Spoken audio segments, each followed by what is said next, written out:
All right, welcome to My Line of Work. Here we dive deep into the world of work, what people do, why they do it, and how they got there. From dream jobs to unexpected paths, every story matters and every career has a story worth sharing. Today, our special guest is Isaí, Cerón. Thank you for coming, and go ahead and tell people what you do. All right, hello everyone. So Isaí, and what I do right now, I'm an aircraft mechanic for Boeing, which is one of the largest aircraft manufacturers in the U.S. right now. Cool. Yeah. Yes. So how'd you get into just that line of work? Yes. So it happened about 6 years ago. Okay. And that's when I actually, which another topic, when I joined the military, Okay. the Air Force. Oh. And so initially I started as a mechanic in the Air Force, and that was my job, which in this airplane that we have right here. Yeah.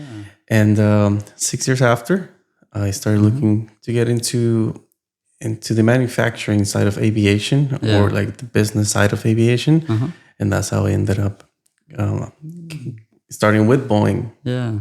Working again as an aircraft mechanic for this same aircraft that we have here. So what aircraft is this? So this is a Boeing C-17 cargo aircraft. Okay. We can call it the workhorse of the Air Force. It's the most used cargo aircraft that they have. Okay. Is it the biggest? It's not the biggest. Okay. There's a second one, which will be the biggest. That's the C5. This will be the second biggest. Okay.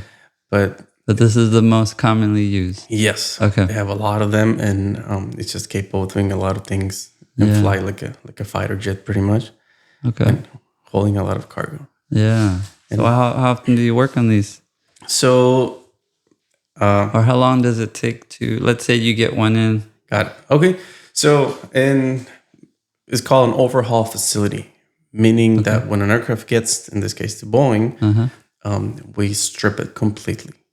Really? Yes. So, because like in the Air Force, my maintenance, it was mostly inspections, like what you can see with the eye, naked eye, like on the outside. Okay. But when it goes to every 5 years, it gets taken out of the Air Force and comes to Boeing. Okay. And it's completely stripped, and we look at every single little element, every screw, every nut, every component, just to see what is underneath that you cannot see. Maybe corrosion, cracks on the aircraft, and that's strip the paint completely. It's a brand new paint job as well, and that's what we do here. And it takes about 5 months to get it complete. Wow, per plane. If everything goes well.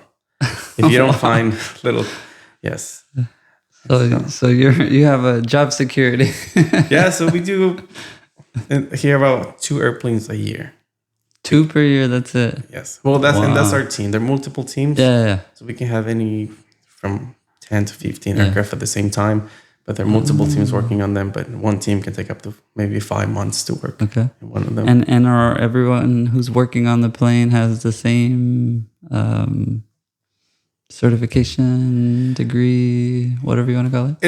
They're similar. Okay. We're divided into what is a general mechanic and structural mechanic. Okay. In my case, I'm a general mechanic. Yeah. Meaning like I can do a little bit of different repairs on the entire aircraft. Structural mechanics, they're more into actually fixing like the skin of the aircraft. Okay. Structure, components of the aircraft. And then do those require different paths of study? Yes. Okay. So for a general mechanic, it will be there are 2 paths. The first one, it can be you can come straight like me from the military, either work in helicopters or other type of aircraft. Doesn't have to be like a cargo aircraft. It can be any, or you can be in the commercial sector. Okay. Coming from working on the commercial airplanes. Yeah. Usually people that come from the commercial sector, they have something called an AMP license, which is an airframe and power plant license. Okay. That is like an associate's degree that someone can get, and it's a license that the FAA gives you, saying that you are allowed to work on aircraft. So that will be the second route to get into this line of work. Okay. Yeah. Very cool, man. Okay, so you have your AMP license. So because like I come from the first option, which is military experience. Oh, that's right. Sorry. So that suffices not having an AMP license. Oh. So that's okay. So let's go back. How did you get into that specific work in the military? So, And what did you do before that? okay, before that, I was working nothing related to aviation at all. Okay. What were you doing? For a long time, I was working in human resources. I was working in recruiting. Okay. A little bit of payroll. Yeah. For a long time. Okay. And so, did you study that, or you were just no? okay? I did not. Build It relationships. just happened that I started working in that environment. I like to learn different things, so I started working in those areas. Oh, nice.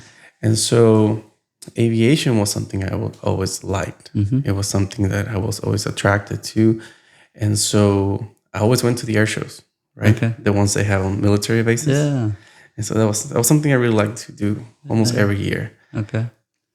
And so it's interesting the way I got into this is because I was working again, totally different field. Mm-hmm. And one day I said, I'm going to start and I'm going to take a flight lesson. Okay. Right? I'm going to fly a little Cessna Yeah. and see what it's like. Okay. And so I'll never forget the first day my instructor said, you're going to take off, right? You can't take off. No, you're going to take off. Oh, you're going to. Well, how am I day gonna one. My day one. Wow. So we went to the whole procedure. Uh-huh. So I took off. It was a cloudy day. Mm-hmm. And we started taking off. And he was with me, of course. And then it was so cloudy. I'm like, I can't see anything. He's like, just keep looking out. Just keep looking out. Just keep flying. Yeah. And so out of the sudden, we're in this clouds. And then we just puff out of the sky. Wow. And it was blue. Oh, so you're going up? Yes. Oh, okay. And it was clear. Yeah. Right? So the clouds were below you. Now this blue sky is all clear. Wow. Nothing's happening above those clouds. Yeah. And at that moment, that's when I said, this is what I want to do for a living. That's awesome. I want to work with airplanes. Yeah. And so shortly after that, I looked up for a recruiter. Okay. Because I also wanted to join the military. Okay. For a long time. I'm actually the first one in the family to be in the military. And I had that little thing for a long time. I was always looking at military airplanes on videos and stuff like that. And so long story short, I ended up joining. And when the recruiter asked me, what do you want to do? I said, I want to work with airplanes. Oh, nice. And that's when he said, well, we have mechanic positions. Would you like to do that? And after taking my test with the Air Force, the mechanical side of it was my highest score. Oh, and nice. It was just meant to be. Just meant to be. Yeah. Yeah. Man, that's cool. Mm-hmm. I like that. Okay. And so you joined the military. Yes. And do they train you in planes? Yes. So depending on the job that you're going to do in the military, after you go to boot camp. With boot camp, it's just going... It's like basic training. It's just your basic training. After that, depending on your job, that's when you're sent to technical school or tech school for short. Okay. And tech school is pretty much you're going to learn what your job is going to be about. Yeah. So in my case, I went to 2 different tech schools. So one to learn everything general about airplanes. Yeah. And my second school was everything about this aircraft right here. Oh. So depending on the aircraft that you work on, they have different schools for that. And that's how you're learning that. And most of the learning is due on the job training. Okay. And that's how you're going to learn the most because it's so big. They can't teach you everything in 2 months of tech school. Oh, okay. So you're just progressing through. Yes. So you have working on the plane. A long list of skills that you have to learn, jobs, and you just go and start checking them. But it can take months to get to that point. Cool. Awesome, man. Very cool. Okay, so let's jump ahead. So now you are a airplane mechanic? Yes. For Boeing? An aircraft mechanic, yes. Okay. And so what does that look like day to day? Because you said it takes 5 months. Yes. Approximately to work on this. Mm-hmm. So day to day, what is your schedule like? So it could vary depending, again, on how much work there is on the specific aircraft. Yeah. Usually 8 hours, Monday to Friday. Okay. Recently, we had to work 10 hours because we had one aircraft that was behind. We had to catch up on it. So it can change depending on the necessities of the aircraft at that time. Okay. We get there pretty early. Usually 5:30 or 4:30. Is when you get there. Yes, that's our time to start working. Wow. So we get off early, but you have to be there very early. Okay. And so once we get to job, the team gets in a meeting. just to see where the aircraft is at. Yeah. We get with our manager, and then from there we break into getting a job assigned to you. Okay. All right. Yeah. Some jobs can take a week, so you already have one job assigned to a week. Some of them can take one day. Yeah. So the next day, hey, I need another job. So they give you another job. Yeah. And so they will give you a number. You looked it up. You see what type of work are you going to do, your tools, maybe the materials you're getting for that job, and the instructions on how to do that job.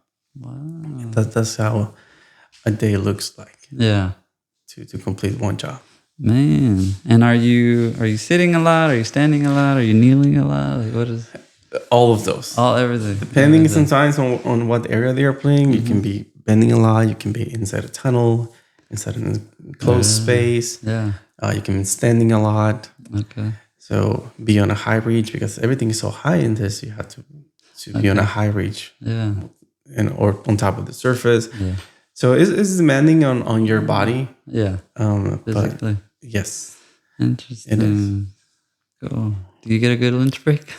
We do. I'm not going to complain. You get an hour or? We get a little more. Oh, wow. That's good. We get something, this is the first time I ever heard. We get a morning breakfast break. Oh, it's about 20 minutes. Yeah. Just to stop, get your coffee, get something in, and then you continue working. Then later on, you can get You get a lunch break. your lunch break. Very cool. Yes. That's good. So I can't complain about that. So I know you speak Spanish. Yes. Does that help at all? Is that a benefit? I mean, I think the only benefit I can see is when you do coworkers, right? Okay. Yeah. On the work, no, because of course everything is in English. Everything is followed by Air Force manuals that we have to follow. But at work, it makes it maybe a little easier when you have someone that speaks Spanish, and makes your day go easier. Okay. But not in this field particularly, no, because or it can also help when you're training someone. Okay. Again, some people come from different like helicopters or commercial sector. You may be explaining how the airplane works. Sometimes it's not their first language. Okay. But you can say in Spanish, like Spanglish, right? Yeah. Back and forth. Like, oh, okay, I get it now. Yeah. So it helps in that as well. Yeah. Very cool, man. Is there like a uniform that you wear? Is there a dress code? No. Basically, we can wear shorts. We can wear pants. Okay. We do long sleeves, short sleeves. The only dress code that we have to follow is closed shoes. Okay. And they have to have a kind of protection on the toes. Like the steel toe? The steel toes. Okay. Or composite, something that protects you. Yeah. We always have to wear a bump cap, What is that? So imagine just your regular hat, but inside it has a plastic insert. Right here at the front? Inside right here. Oh, okay. Like the top of the head. Kind of like a hard hat, but it's not that big. Okay. It looks. If you look at someone, you think they're wearing just a regular hat. Oh, but it's protected. It's protected. For the top of your head. I can tell you every day I do bump into something on the aircraft because you're working in inside area. Sometimes you stand up, you forget where you're at, and just bump it. So it does protect you a lot. I need to get one of those. Yes, and safety glasses at all times. Okay, so bump pads, safety glasses, and steel toe boots or composite. That's pretty much it. That's it. Oh, nice. Do you get an allowance for purchasing those, or do they provide any? They provide everything. Oh, we also wear a high visibility vest because we're working outside. There's a lot of things moving, vehicles, airplanes. You're working outside. Yes. So you don't pull it into like a we plane garage. There is a hangar. Okay. Hangar. Okay. The one here in San Antonio. The language. Yeah, the one here in San Antonio is the largest in the world. Oh, really? It's really large. In the entire world? Yes. Wow. But we have so many of them. It's impossible to put them inside. Plus, they have other type of airplanes inside too. Yeah. Right, and so we have them mostly outside. Okay. So what happens when days like this, kind of rainy? You just get wet. You just keep working. You keep working. Oh, wow. Yeah. The only time that we stop is if it's lightning. Okay. You have to stop. Or the winds pick up too much. You cannot be on a high reach. Yeah. But just like in the military. And what do you do do they send you home, or do you do something else? Be on the computer. Something doesn't require you to be on a high reach. Yeah. Different job. Okay. But it's just like in the military, raining, snowing, hot. especially here. Yeah. You have to keep working. Maintenance never stops. That's something that we always say. Yeah. Maintenance never stops. That's true. That's good. Yeah.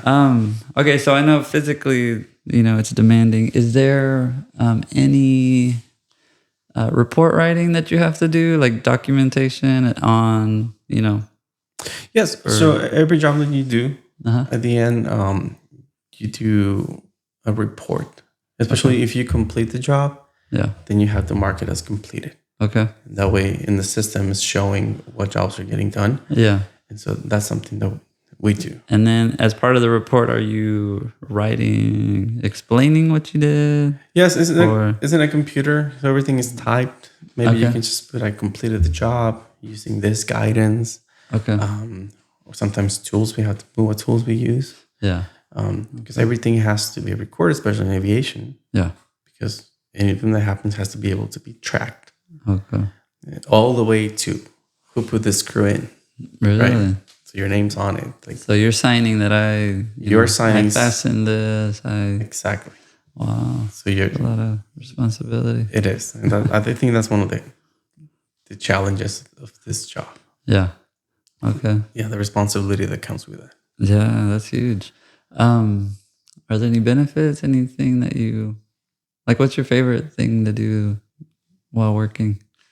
I think in this case, since I worked with this airplane before in the military, knowing that I'm doing it now, and let's say in the civilian side, but still supporting, let's say, the people that I knew before that are working still with this airplane or flying in it, because I used to fly in it too. Oh, okay. So I think that's one of the greatest rewards. You have like a personal connection to the plane. I do have a personal connection, knowing that what I do is going to affect someone down the road that is going to be inside of it, flying 34,000 feet in the air. Yeah. Right. And because I know how important this is, the job that this airplane does, I do have a really special connection with it. I think it's good, man. And I enjoy doing that, knowing that what I did is going to have a good outcome. Very cool. Okay, so let's talk about the industry. Because you said you've been doing it for 6 years? Yes. Has anything changed from when you started? A lot. Okay. So aviation in general has been growing significantly. Okay. There's been an increase in demand from passengers to be flying, at least in the commercial side of it. Also, there were a lot of changes, for example, in 2020, 2021, when COVID hit. All these organizations, airlines, commercial, they were affected by this. So a lot of airlines in this case learned from that and develop new things when it comes to aviation on how to do business. Okay. So there has been a lot of learning. Okay. But demand is not stopping. From people to fly. Is there a big demand for mechanics? Yes, that is huge right now. Really? Because of it's a skill trade, right? Yeah. And I think all skill trades are suffering in a way or another.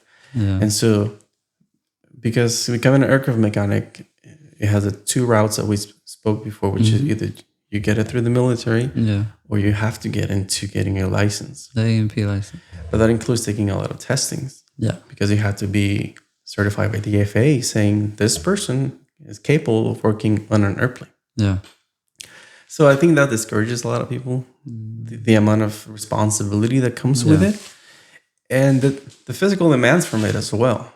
Yeah. Like I said, you have to work in any environment, and it's physically demanding. And so that also, I think, discourages a lot of people. But right now, as we speak, there's a lot of work. There's a big shortage of aircraft mechanics. Oh, nice. Either in the military and both the civilian work. Yeah. It's been really hard to find people that want to be doing this. And you have to be you have to like it. You have to be mechanically inclined in order to be doing these jobs. Yeah. So, cool. And then, are there certain areas that have a higher demand than other areas? Because I know, San Antonio it's a big army town, right? Like we have a lot of demand for that here. Yes. Are there pockets like that or is it just pretty much? I think just in general, everywhere. Yeah. Okay. Everywhere. Especially with the commercial side, they also don't have a lot of mechanics. Yeah. So it's in general. Yeah. They all are having these shortages. Yeah. Okay. But so with that said, this is a big opportunity. Yeah. To be able to get hired into this position. And it takes 2. If you go the A&P license route, it takes 2 years. It's about 2-year program. Okay. And as an associate, once you get out of that, I can say personally from what I've seen, that you're almost guaranteed to be hired immediately because of the high demand. Yeah. And you will learn on the job. Yeah. Okay. But yes. Wow. I will encourage people to look into that route. And does artificial intelligence affect you at all? Your job at all? Not at all. No. Okay. In this case, these airplanes are still run by computers. Okay. But they also use the old analog cables. So artificial intelligence hasn't. With this type of aircraft, perhaps if we look at what's called the drones or the autonomous aircraft, maybe. Yeah. In that area also helps a lot. Yeah. With this but as far as like maintenance, repair, no. It's pretty. Yes. Yeah. Okay. Yeah. Well, although in the military now, which we just got this system where aircraft mechanics are learning how to do maintenance using virtual reality. Oh, I've seen that. That is a new. It's the same thing with. There's a company. So I'm a home inspector. For those that don't know, there's a company that uses VR. Yes. To help you, like you're basically walking through a house and you're like inspecting the house, or you can inspect the air conditioning system. You can open it. And yes. It's really cool. Because sometimes they're doing that with yours as well. Yes, they are. Okay. Because sometimes if you want to teach someone, sometimes you cannot go and open that panel or disassemble it. Yeah. Unless you actually have to do the fix. So it can take maybe months until you get to that task. Okay. Yeah. But with virtual reality now, you can create put it on any scenario. Create a task and you're able to do everything. So that's the only change in AI happening. So the training part. Yes. Okay. Very cool. What was I going to ask you? So someone that wants to get into your field, right? So let me give you an example. My brother,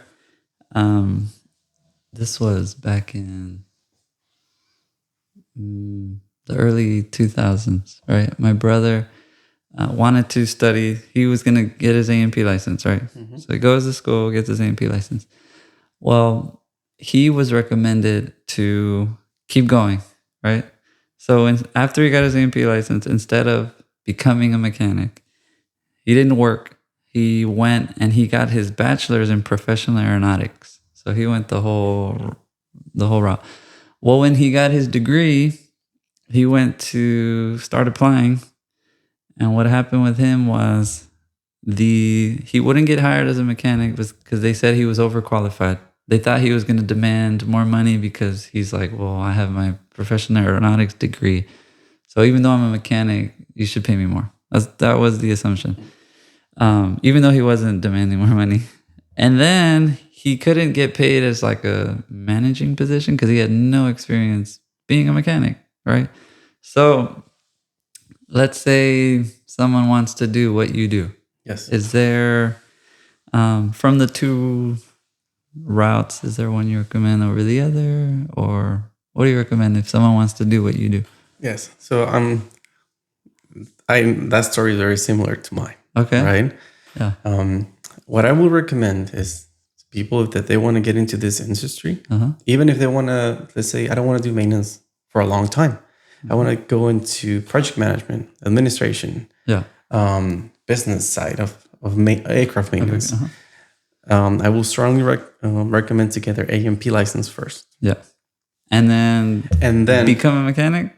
Become a mechanic. Okay. And while they're doing that, then get, let's say, a bachelor's related to aviation. Yeah. And I'm going to give an example why. Because I do, in my background, to explain it, I have a bachelor's in professional aeronautics. Oh, you have that too. With a minor in aviation management. Okay. Right now I'm working on a master's of business administration in aviation. Okay. And working also towards my project management professional certificate. Mm-hmm. Right. But I'm still doing maintenance. Yeah. Right. Which I love. Yeah. Right. Even as hard as it is, I still love it. Yeah. That's the thing I know how to do. Yeah. But when I try to apply, let's say, to Delta or Southwest, I will look at jobs and it will be aircraft maintenance supervisors. Yeah. The one requirement will be to have a bachelor's degree and at least 2 or 3 years in aircraft maintenance. Okay. But the other requirement that was always there is A&P license. Okay. The reason why is that is because you have to be certified by the FAA saying that you hold your A&P license in order to work for the civilian sector. Okay. And so that will be one of the problems with me, that even though I have my bachelor's and I have over 6 years of experience working aircraft, you don't have the A&P license. I couldn't get into that field. Interesting. Right? Yeah. And so now, would it benefit you to go back and get it? It will. Okay. And you would have to do 2 years. So yes, I'm glad we brought that up. Okay. You can do 2 years. If you were in the military, you can actually get signed off by an FAA, I forget the name right now, instructor that can sign you off and give you a paper saying that because you have all these years of experience working in the military, they give you a signed paper and you can go and test. The different tests. So you can go to a school, study on your own, and then go test to obtain your license. So that's the other route. Nice. Yeah. So I can do that as well. Okay. And so if someone is looking into getting, let's say, a professional aeronautics bachelor's, I will say, get your first 2 years associates, get your A&P license. You can work in the meantime, finish your bachelor's. Yeah. But having that and a bachelor's is going to help you a lot. It just opens more doors. It definitely does. All of that. Okay. And so I'm going a different route. I'm trying to finish my master's degree, and then I want to get into project management or supply chain. Yeah. And so that's why I'm going with this route. Yeah. So there is opportunities to, if you start at the mechanic level with an A&P license, there's opportunities to progress up. Yes. They are. Good. That's good. They are. Yeah. So one of the reasons I started this channel, I'm in my 40s now. And so I have friends and family that have been doing something for 20 years. And now they're like, I want to do something else, right? Or I want to pivot, or I want to progress in my field. Because even with my kids, right? Like, so my daughter is going into high school next year, and she already has to pick kind of like a career path that she wants to study. Yes. And she was stressing out, right? She's like, what should I do? What should I pick? Like, almost she had this feeling like I'm locked in. Like, if I pick this, like I have to do this. And then, it's a waste of time if I, after that, if I don't study this in college and do this for the rest of my life. And I'm like, well, it's not that serious. Yes. Right? Like, just pick something you think you might be interested in. And then, once you hit the university level, like, you can do something else, right? Yes. And then even if you, like my brother has like 3 different degrees, and he's not using any of them. Yes. He has an A&P license. He has a bachelor's in professional aeronautics. He has a master's in business administration, and he does IT work. Yes. Yeah. Yes. So I'm trying to explain this to my daughter. Like, you have options. You don't have to do this for the rest of your life. But no, that's good. So it's good to know that in this field, you can advance. Yes. And you don't have to be a mechanic for the rest of your life. No, there are a lot of options in this field. A lot of them. And I'm glad you brought that point, because I'm also just like your daughter. Took me a long time to figure out what I wanted to do with my life. Yeah. And when I say a long time, we're talking about 10 years. Really? Yes. Okay, so let me ask you this question, because this is another. I have a friend that his daughter she's around the same age as my daughter, 8th grade, going to 9th grade. And she's like, man, like, I don't see any, like she doesn't have any urgency to start anything, to be anything, right? And I'm like, well, like, give her time, right? Like, some people just take time. So what kind of student were you, and you say it took you 10 years. Okay, so what did that look like, growing up? Yeah, so I can't say I was a good student at all. Okay. I was your average C, B student. Yeah. All the way. Okay. So right after high school, I actually went to med school. Really? Yes, because I thought I wanted to be a doctor. Yeah. I did that for 3 years. Okay. Like pre-med? Pre-med. Okay. And then, because in Mexico is different, the way the system works. You can actually go to med school right away. Oh, okay. Yes. You're in Mexico at this point. Yes. Yeah. And then, there for 3 years. Yeah. And then I realized this is not for me. Yeah. Right? At that point, I'm almost 21 years old. Yeah. And so I said, I need to do something else. This is, but I didn't know what. You didn't know what? I did not know what. How did your parents react to that?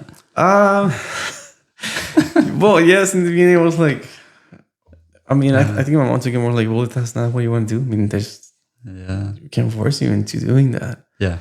Right? And so after that, I just started working. Okay. But I knew I wanted to do something.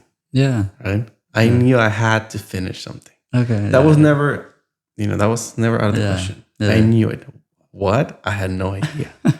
Right? So I think that's very important, that as long as you know, you have it clear that I am going to finish something, even though I don't know what it is yet, but you don't lose track of that. Yeah. You keep following that path of, I'm going to get somewhere. I don't know what it is, but I'm going to. So that was me. That's good. Right? Yeah. And so after that, I thought I wanted to be a paramedic. Okay. I went to EMT school. I spent 12 hours in an ambulance for training. I said, this is not for me. Oh, wow. Right? I got out. And then I went to be a biology major. Yeah. Again, I'm stuck with the sciences of, health. And after that, I was like, this is not for me. And then I took a break for maybe about 2 years. Okay. But I was just working. Yeah. But I kept taking classes. Okay. I can tell you how many electives I have. Yeah. Because I just kept taking classes. Yeah. So you have a wealth of knowledge. Yes. And so it wasn't until that story that I told you at the beginning. Okay. Where I said, let me take a flight lesson. Yeah. So did you take a flight lesson in Mexico? No. Or you were in the States? I was in San Diego, in California. Okay. I was already in the States. How old were you when you moved to? I was 21. Okay. 21. Okay. When I decided to move, start working, and then start trying to find what I wanted to do. Oh, okay. So it wasn't until I was 27. So we're talking from 18 when I went into college. Yeah. Until I was 27 that I took that flight lesson. That's almost 10 years. Wow. So at 27, that's when I said, this is what I want to do. I want to be related to aviation. Yeah. So for my coworkers, I went to find an associate's in aviation business administration at a local college. Yeah. And so I finished that in 2 years. I said I have to be finished in 2 years. Okay. And then I was able to transfer to university. Okay. And so, but then I joined the military, so I had to take another break. Yeah. And so that's the other thing. Right when I knew what I wanted to do, my whole life changed. Right at this point, I'm married. Okay. Right. But I knew what I wanted to do, and then I joined the military. I had to take another year break. Oh wow. And so it was a long journey to get there, but that's when I became a good student.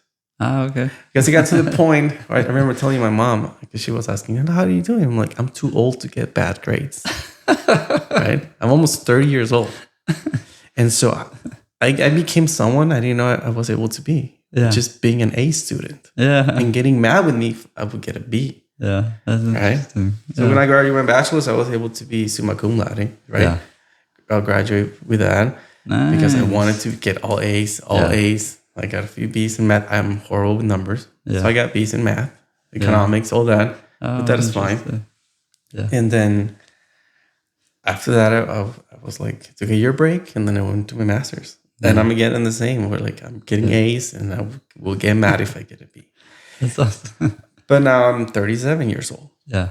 So now we're talking almost 20 years. Wow. And I'm still in school. Yeah. So when my wife makes fun of that, but I've been in school for 20 years. Yeah. Right? And so going back to the point where we're talking about, probably a lot of people right now that are in the same path of they don't know what to do, or maybe they started something and they don't like it. And that is perfectly okay. Yeah. As long as you know. My mom said something to me that is very meaningful. She said, you're going to get older regardless if you have a degree or you don't have it. Yeah. You're going to get old. Yeah, life doesn't stop. It won't stop. But it's up to you how you want to live it. Yeah. Right? Yeah. You can get to 80, having a bachelor's and not having it. Yeah. So it's your decision on how you want to get to 80. Yeah. And so That's good. And that's what woke me up. But so I changed my major 4 times. Yeah. And I was more mature when I was able to find out what I wanted to do. Very cool. But as long as you don't, again, lose track of, I'm going to do something. Yeah. That's the most important thing.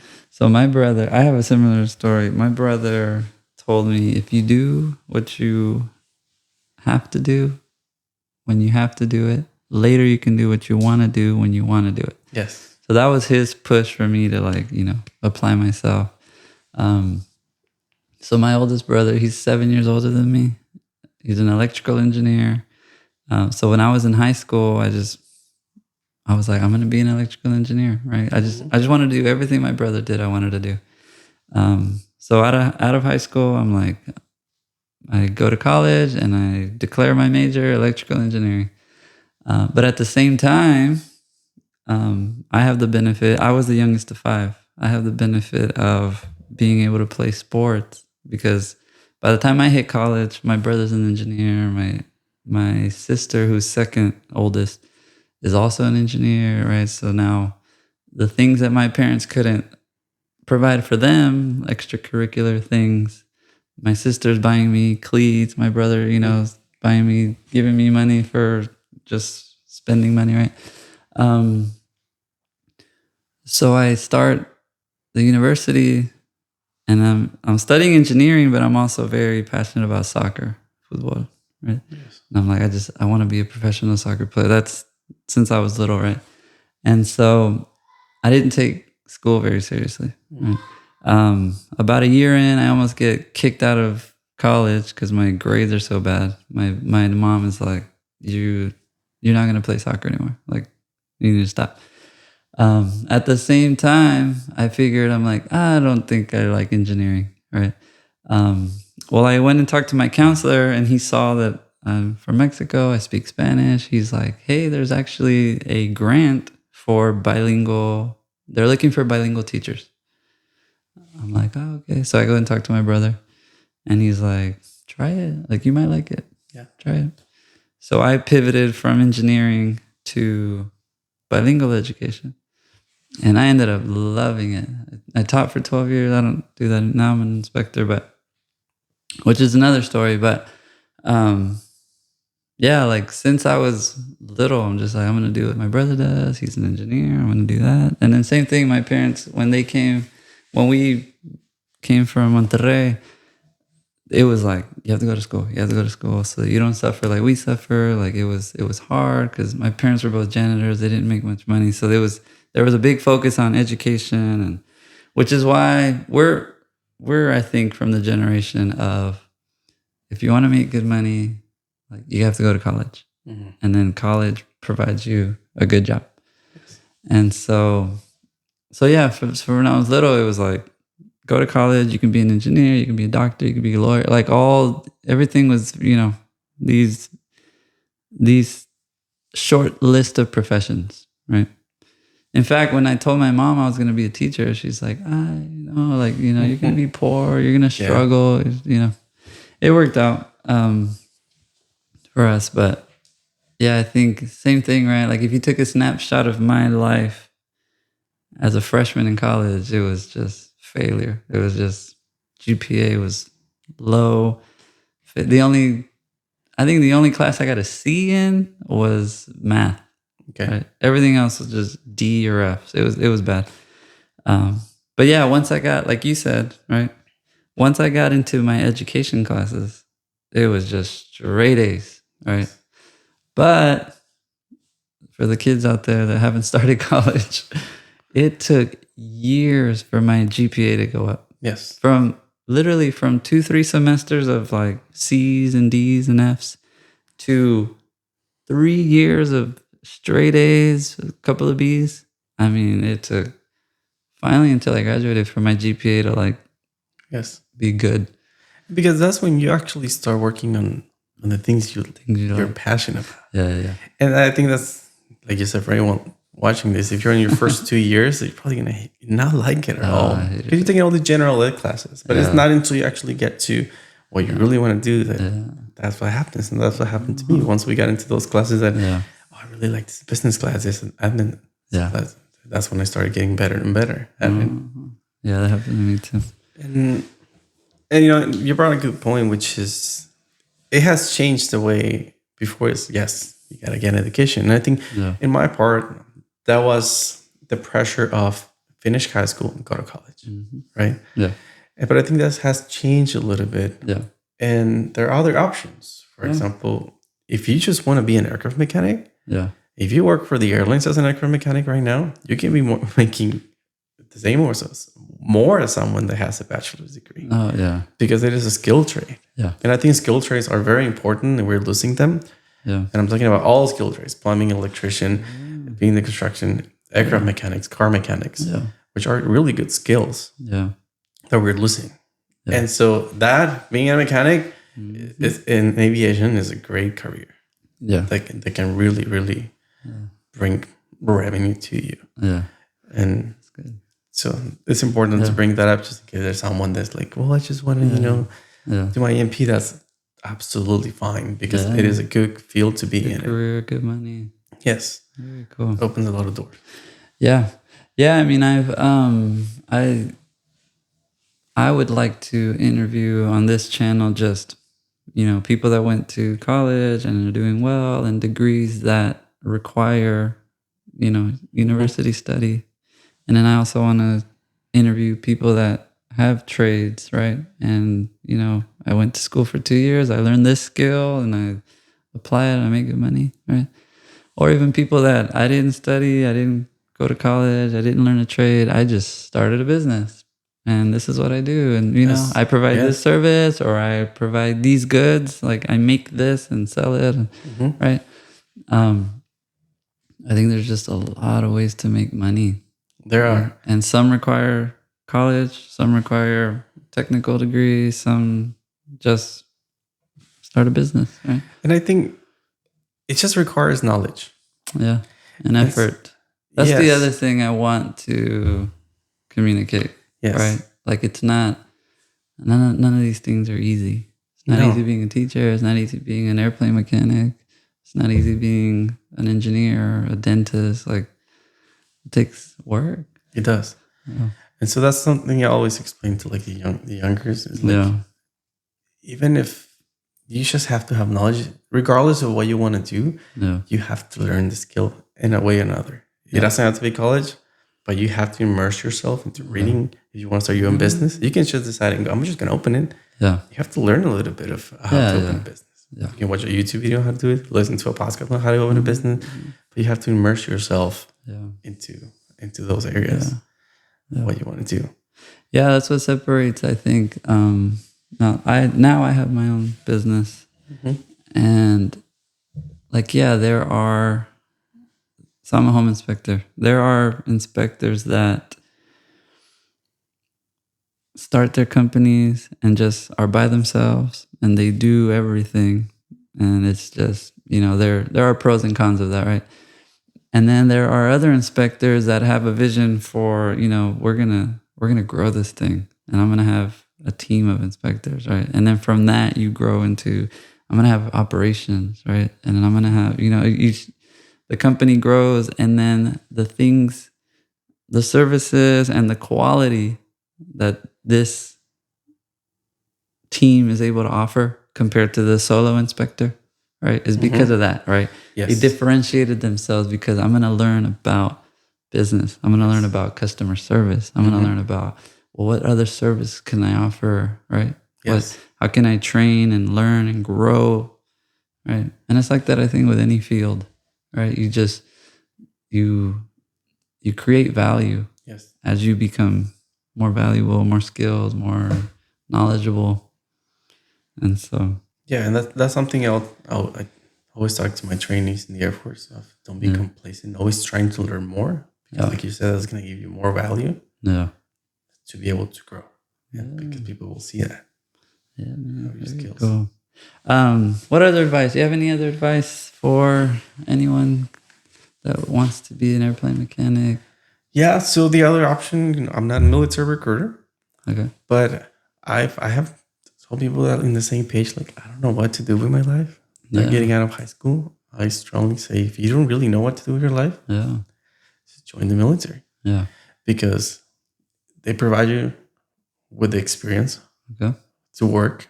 It makes you grow faster. And when it comes to leadership, when it comes to getting responsibilities. Yeah. And if you just do 4 years, then it helps you out even with the education to pay for your school. Yeah. But like say something that maybe it went 4 years to be an aircraft mechanic because that's what they thought they wanted to be. And at the end of those 4 years, like, this is not for me. Yeah. Then at least you knew, right? But you already come with the experience with a resume. So that can be another option for people that maybe they don't know what to go into. Yeah. That really helps you in your resume and helps you build knowledge in that area. Yeah. And sorry. No, go ahead. Yeah, and the other one, like we talked before, it's okay to not know what you want to do. Yeah. But the one thing, time flies by. Yeah. And so, like right now, you know, I'm 37 again, and I'm trying to finish my master's because I really now I'm so passionate of my field that I want to be in it. Oh, that's good. Right? Yeah. But I'm trying to hurry things up, but you know, everything has its own time. Yeah. But just it will take time. But once you find that passion, just follow it as fast as you can. Yeah. Yes. Very cool. I'm gonna ask you some stuff about these planes. Yes. So like a car, right? Typically cars last a couple 100,000 miles, and then, you know, unless you're a classic car guy, like you end up getting rid of it, right? Are there miles on the or years that these, you know, is a plane ever like just it's done, like I'm gonna throw it away? To get to that point, it has to be either like something that happens structural, or it's deemed beyond, like a car. You know, it has frame damage. You can no longer fix it. Yeah. It will have to be something that big in order to be. Because imagine these things are millions of dollars. Yeah. So you can just say, it's just get rid of it. Yeah. Because we have airplanes still in service from the 50s, right? Really? Yes. Wow. 50s, 60s, 80s, still in service. Yeah. Because they still work. They get so much maintenance done on a daily basis. Yeah. And then they actually get upgraded too. So we see a lot of this aircraft that they're getting upgraded with new technologies to make them more fuel efficient, and a better navigation system for the pilots. So and that's part of what you do when you strip them. So in that we have another team that do all the avionics. What do they call? And they do all these modifications to the systems. Nice. But mileage, no, they don't have. I mean, if we put something that will count the air miles, it will be millions of miles that these things will go through, and they get pretty used. Yeah. But they do have like every 6 months they go into get a more in-depth inspections. Okay. And then every 5 years they go into get even more. So they have periods of time where this every aircraft will go into get inspected. Yeah. Into different things. But they can keep going for a long time. Wow, that's interesting. Very cool. And then this is your favorite plane, you said? Yeah, that's the one I've been working. I'm still working on it today in the Air Force. I worked for it for that long time, and it's just incredible what this airplane is capable of doing everywhere it goes. Nice. It's big, but it moves. Do you have your pilot's license? No. So originally when I took that flight lesson, I thought that was what I wanted to do. Oh, you want to be a pilot? Yes. Okay. But I'm a person that moves a lot. Okay. And likes to talk to people a lot, you know, be involved. So being inside of a flight deck for long hours. Yeah. Or that idea of like, just sitting. I don't know if I can do that. I mean, the views are gorgeous, but I like to be moving a lot and working with groups, right? And so that's why. So you've only flown that plane? The Cessna, small airplanes. Okay. And, I mean, it's great. It's a hobby, right? I have people that do it, you know, just on the weekend. But so if I want to fly, I can just go get flight lessons? That's another good point, yes. So I think at age 16, you can get your private pilot's license. Oh, wow. Which is the very first one. Wow. So you can go from being a private Then you go to commercial licenses, right? There are a few steps in between. Okay. Yeah, but someone who wants to be a pilot, you can definitely take that route. It's not cheap. Interesting. Oh, okay. That's one of the biggest problems. Yeah. But yeah, right after high school, you can start working your licenses to be a pilot and start working for some more 16 airline. years old. Yes. What would you do if you got on a plane and there was a 16-year-old? Yes, but no. I mean, we have a lot of young pilots in the Air Force too, Really? flying this airplane. Yeah, that's cool. And so, as long as you have the skill, you have the hours that you need to in the training. Yeah. You can also go that route. Very cool. Yes. I thought of a question earlier when you get into the military, right? You mentioned that once you sign up, they ask you what you want to do, or yes, and I'm glad we brought that up. So, at least in my case, because I was in the Air Force Reserve, I was able to choose my job. Okay. Because every reserve base doesn't have all the things that an active duty base has. Okay. So in the case of my base, they had this airplane and another one, and those were the only jobs related to, let's say, aviation. But there were other ones working with aviation ground equipment. But in this case, I was able to choose my job before going into boot camp. Okay. Now I did my job full time. That's another story. For 6 years, I was a full-time reservist. Right. So pretty much like I was active, but I was a federal employee, which is called an air reserve technician.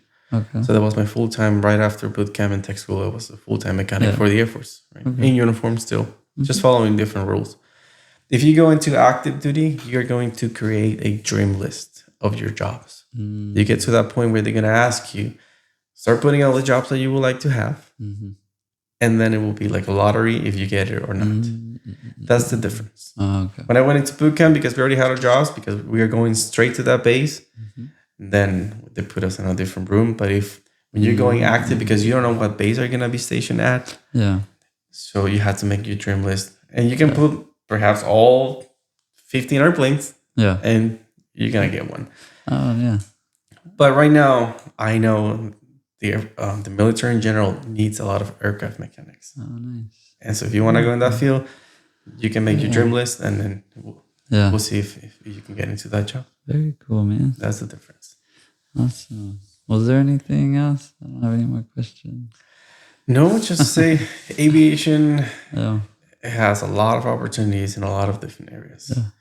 And so it's even though it seems to be a small career, it has a lot of things in it. Yeah. And very rewarding. So, and you don't have to have an aviation degree to get into aviation, right? It can be any degree just to be able to get with the airlines. And, because it's not just about flying. There's a lot of behind it marketing, business administration, right? Production, supply chain. Yeah. So there are a lot of jobs, human resources in that field. There's so many of them. Yeah. So I learned that about.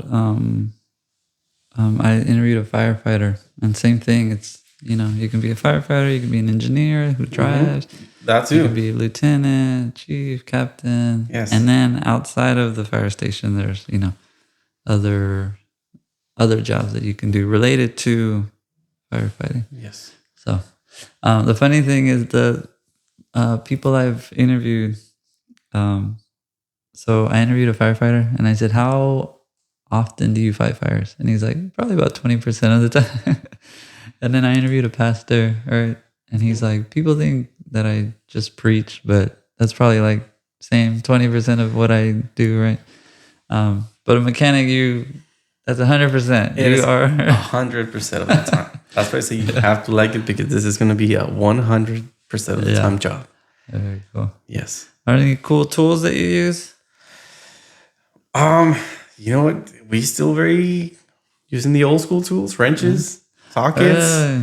Now to the more advanced, battery operated tools. But when it comes to maintenance, it's still elbow grease. Yeah. Yes.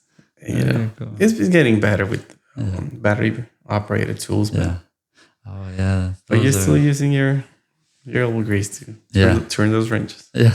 That will never change. Yeah, I don't think that will. Okay, cool, man. All right, well, if there's nothing else, I'll go ahead and wrap it up. Thanks for tuning in to My Line of Work. If today's story inspired or intrigued you, don't forget to give this video a thumbs up, subscribe to the channel, hit the bell icon so you never miss an episode. If you have a career you're curious about, drop it in the comments. We'd love to feature it. And so, hasta la próxima. See you. Thank you. Yes, thank you.